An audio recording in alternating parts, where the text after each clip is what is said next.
Kuladi Suchatanan, and I'm the production designer for Mistress Island.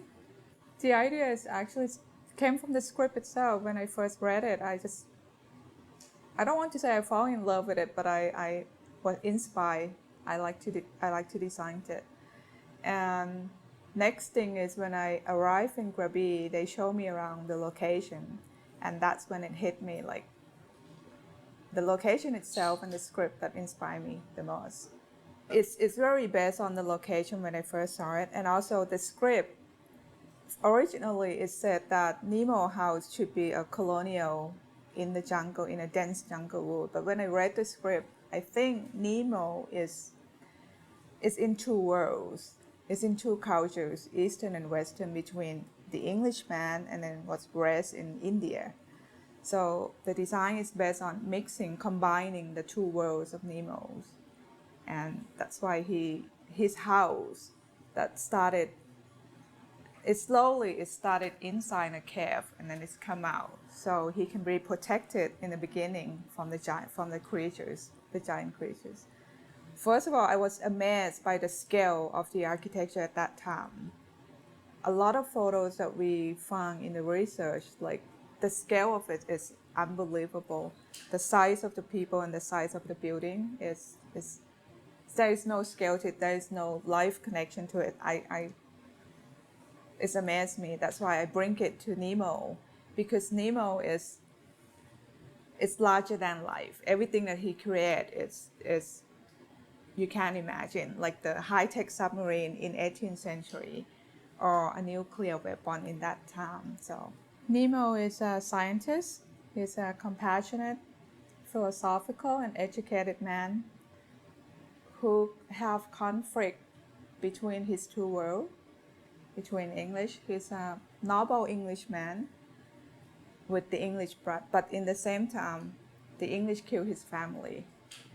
On the other hand, he was raised in India and helped the Indian fought with the enemy, which is his people. I think that's who Nemo is. So his love and hate and between two worlds.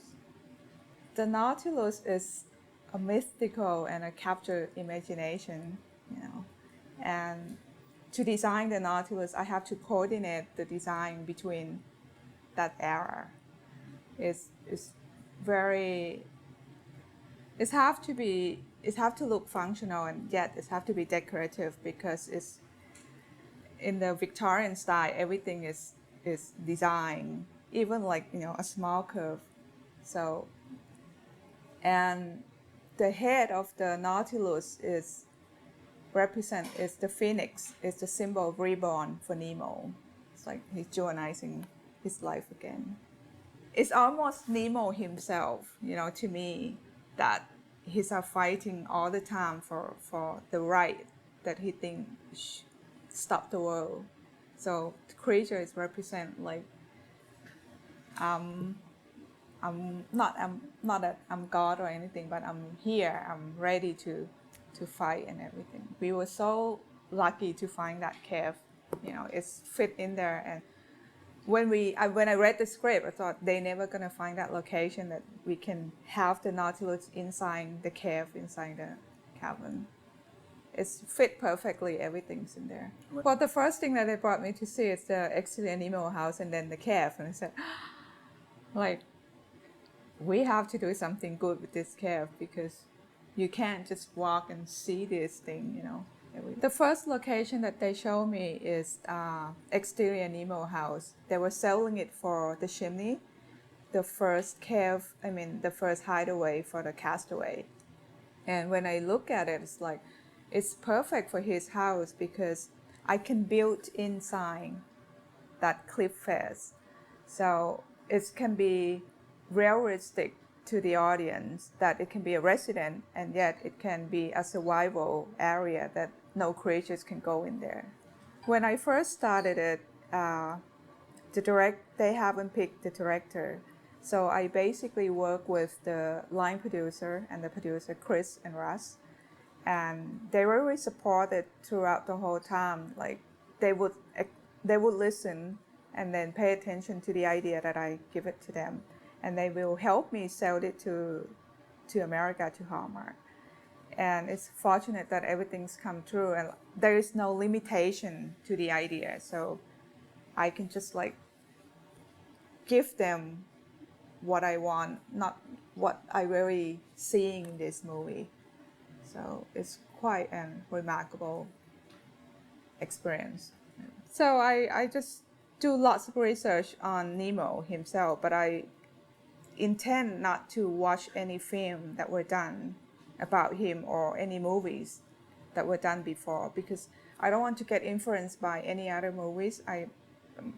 Every time I see something, I would have it, I would keep it in my mind, and I do not want that to come out, you know, seeing something else and trying to imitate it or copy it. I like it to be fresh. I'm quite lucky to have this team with me. You know, the art director, the assistant art director, everyone in the team is very supportive. And we would talk about it, how I want the whole concept design to look like. And I will give them a brief design, you know, and everybody just come up with new things, and then we are combined it together between two of my help, my assistant art director and my art director. And one is very good with details, and the other one is very good with functional, you know, with schematics. So it's worked very well. Once all the drawing done, and we pass it to construction crew, and there always are limitation to what we can build and what we cannot do. But this construction team is very, very experienced, and they're trying so hard to make everything that I want, the look that I need, and they're doing their best. And I can say that I get what I want pretty much 90 to 95%. Yeah, I would say everything that I need, that I see, my perception is out there. It's in the films. Yeah. And Jim and Russell is like very helping. It's very fun to walk into the set, and everybody just like, oh, try to catch that and try to see this. It's like, we didn't build the set just to be a piece of the movie. It's there for everyone to use it, utilize it. Yeah. Well, this is where everything started. Once I saw the location, is all the idea just like, you know, pouring in. Like I would see that's the balcony and how he's coming out from that big entrance, and it's going to right into the drawing pad and the construction. You know, we prefab it in the studio by piece, and we'll bring it out here. The whole thing took about a month and a half, and with coming out here, it's taken us 2 weeks to put it up together with paint and last touch of plaster work and everything. The inspiration coming when I first saw the location is like, what an ideal place for a resident for Nemo, because it kept inside, it's away from the big creatures and everything. So it's slowly coming from the inside of the cave to the nature.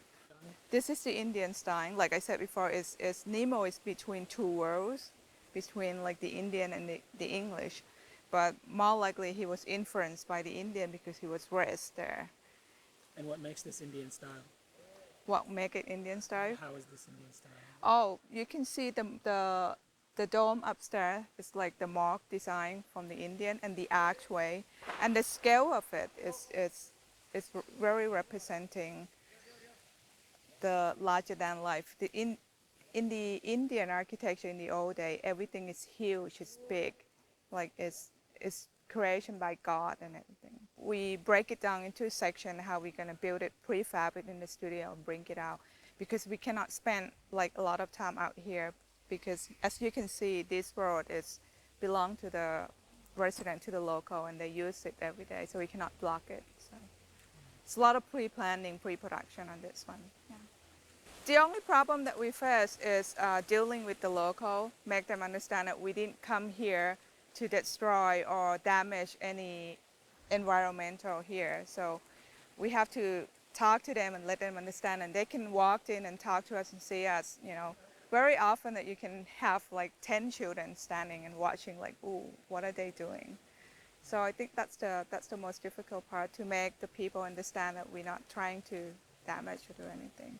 As far as construction, I think with the pre-production we have, we're quite okay with it. Yeah. Well, when I first saw this location, that my idea poured in, like that could be a balcony for him. He can walk up, and that's how it's helped me to introduce Nemo House and slowly built in. So we built Nemo House inside the studio in a set by using this rock facade, rock face to enhance what I have to show inside his house. By using some of the rock face and the arch, you know, the architecture for the Indian, you know, the archway. And that's how we combine the design between Western and Eastern style.